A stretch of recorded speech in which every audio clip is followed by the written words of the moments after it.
jump in and tell our listeners a little bit about yourself and how you came to be in the space of helping people through those retirement years.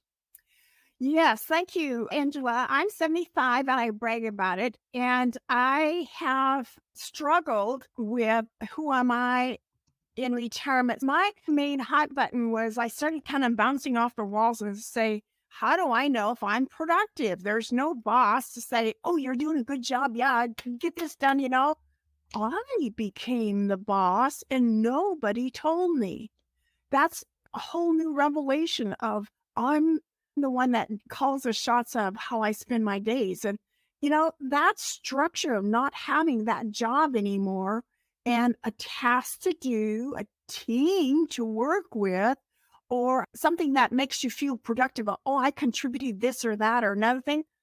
There's nobody or no theme to contribute to unless you have grandkids that might enter into it.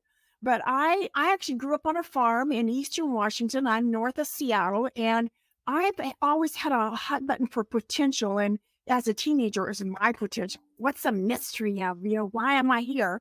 And yet I wanted to become invisible because there was abuse happening in our home and I didn't want to be seen. So I actually kind of made a vow. I must have said 100 times, thank heavens he keeps his hands off me.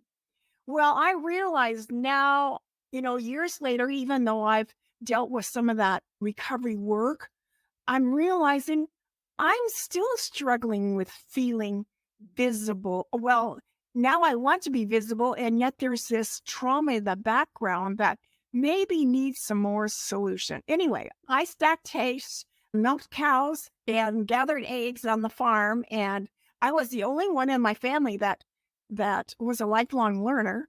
So I, dove into having a good career, being diligent and being responsible and all this, but I'm I'm still learning about who Sharon really is and loving her on many different levels. And what a difference that's making.